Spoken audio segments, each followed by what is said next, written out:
What's up, content creators? Peter here. I'm going to show you today 3 ways of adjusting the speed of the clip that you're using in Adobe Premiere.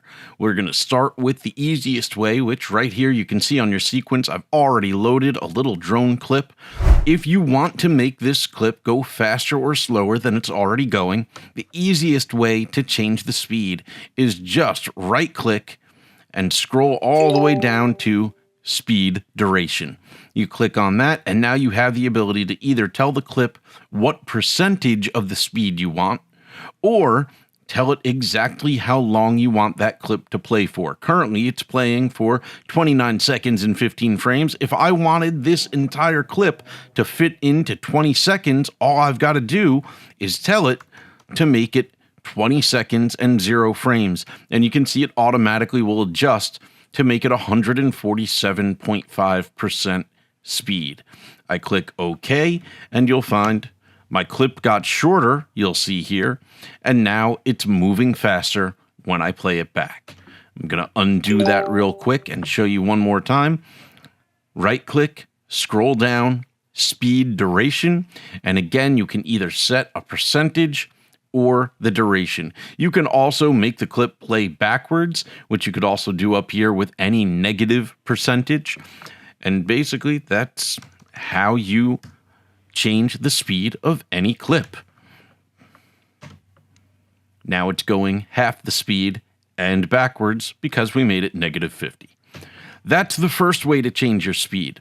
The second way to change your speed, and this one is really convenient when you already have multiple clips on your timeline. So let's say I have a couple of clips here, but I have a little bit of a hole, and I don't have another clip I want to put here in this hole. All I've got is this first clip, and I want it to last until I get to here.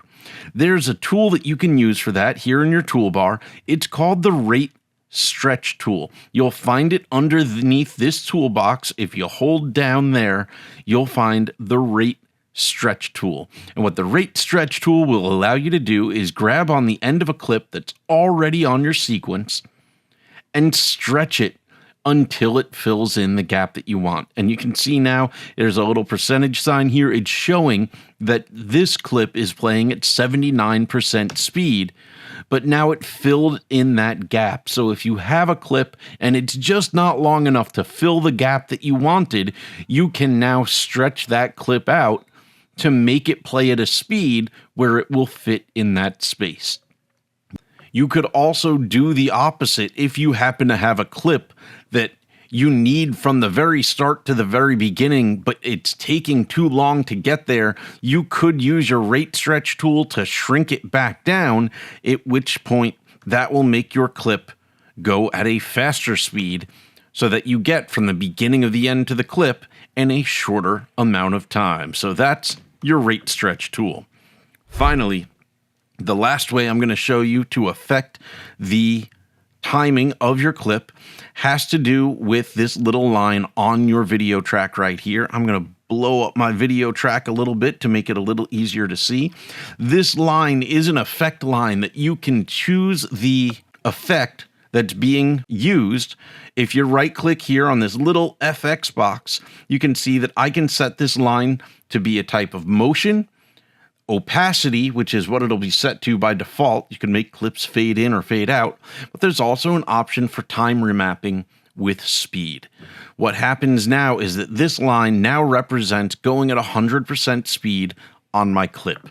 And if I add keyframes on that line, I can then adjust my speed.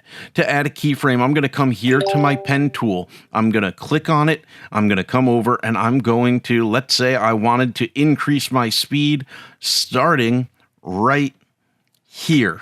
I am going to click my pen tool and you can see it just added that keyframe. I'm going to zoom in there for you with my plus sign on my keyboard. It's the equal button, but the plus sign's on there too. And you can see I have this keyframe, and if I now click and drag upwards, it's going to allow me, excuse me, I have to get on my arrow tool, letter V or the selection tool.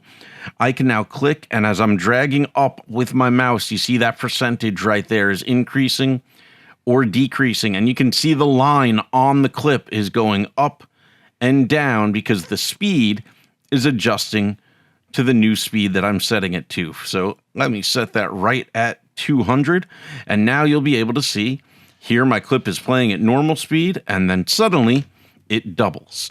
Now, the last part of this process, you probably don't want your speed to go from 100 to 200 in a single moment. You want it to transition.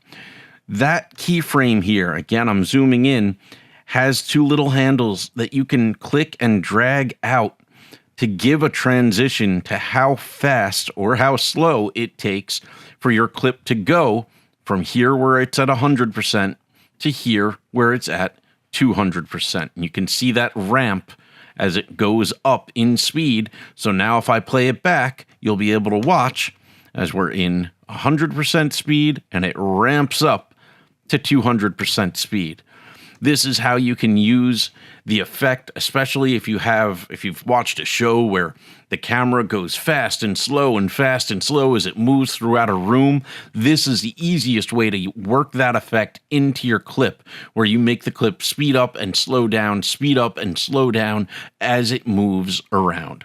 So that's it. 3 ways to adjust the speed of your clips in Adobe Premiere. Let me know in the comments if you have any questions. Happy creating!